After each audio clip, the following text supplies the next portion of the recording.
Hi everyone, welcome back to my channel with another blog. तो guys, आज हम जा रहे थे छोटी बुआ के घर जंजैली। शादी के बाद हम उनके घर भी नहीं गए थे, तो सोचा इस बार उनसे भी मिल के आते हैं और उनके घर जाते हैं।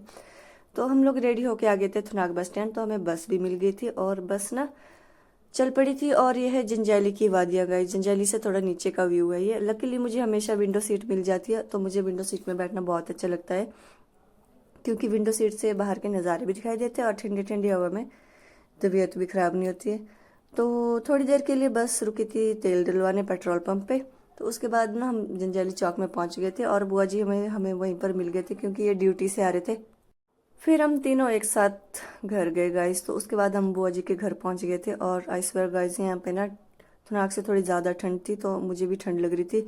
तो बुआ जी ने हमारे लिए हीटर लगाया, हमने हीटर सेका, रेस्ट करा, खाना वाना खाया, अच्छे से गप्पे वगैरह मारी और उसके बाद हमने प्रॉपर रेस्ट करा। तो ये है अगला दिन गाइस।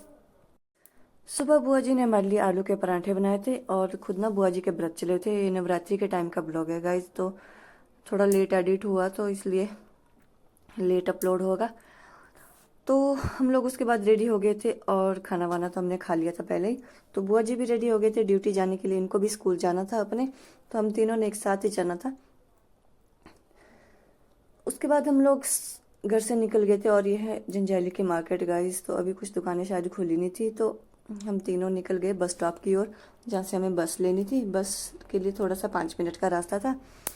तो उसके बाद हमें बस भी मिल गई थी। बुआ जी को भी जाना था अपने स्कूल, क्योंकि बुआ जी का स्कूल ना 1-2 किलोमीटर नीचे था। तो इनको भी बस लेनी थी वहाँ तक जाने के लिए, तो हमारे साथ ही आ गई थी। तो हम लोग तो थुनाग पहुँच गए थे और थुनाग पहुँचते ही हस्बैंड जी चले गए घर और मुझे जाना था पार्लर गाइस, क्योंकि मैंने ना आईब्रोज नहीं बनाई थी 1 महीने तक। और मैंने सोचा क्यों ना हाथों हाथ आईब्रोज भी बना लूँ, अपना हेयर स्पा भी करा लूँ। तो गाइज मेरे बाल ना कुछ रफ और डैमेज से हो गए थे। चोटी बना के पूरा 1 महीना मैंने चोटी बनाई है परांदा लगा के, क्योंकि ये रिवाज है कि पूरे 1 महीने तक परांदा लगा के ही रखना है। तो मैंने पूरे महीने परांदा लगा के चोटी बनाई है। तो चोटी बनाने से ना मेरे बालों में शायद कुछ बैंड से पड़ गए थे। मैंने सोचा अपने बालों को भी ट्रीटमेंट दी जाए अच्छे से, उनको पहले की तरह किया जाए। तो सबसे पहले तो इन्होंने मेरे हेड वॉश करा अच्छे से, हेयर में शैम्पू करा और उसके बाद अच्छे से कॉम्ब करा, बिल्कुल प्लेन। तो कॉम्ब करने के बाद मेरे बालों में क्रीम लगाया गाइस। तो मुझे ना इतना रिलैक्स सा फील हो रहा था, बैठे बैठे ही मुझे नींद आ रही थी चेयर पर। और क्रीम लगाने के बाद ये इन्होंने स्टीम करा मेरे बालों पर अच्छे से। इतना रिलैक्स सा फील हो रहा था। कुछ बालों पे ना बैंड पड़ गए थे जहाँ से टाइट चोटी हुई थी, तो उनको ठीक भी करा इन्होंने।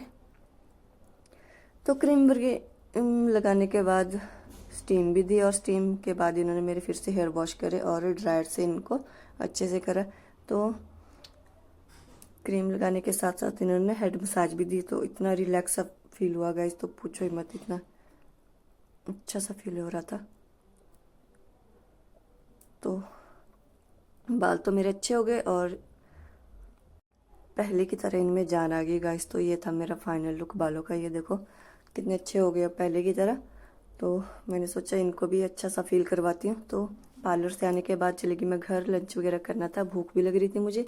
तो पार्लर में 1-2 घंटे तो मुझे लग ही गए। तो घर में देखती हूँ मम्मी वगैरह घर पे नहीं है, तो ये गौशाला के पास आए होते भेड़ों की ऊन निकालने, क्योंकि इनको भी ना आजकल गर्मी लगती है। तो मेरी मम्मी और छोटी सिस्टर इनकी ऊन निकाल रही थी।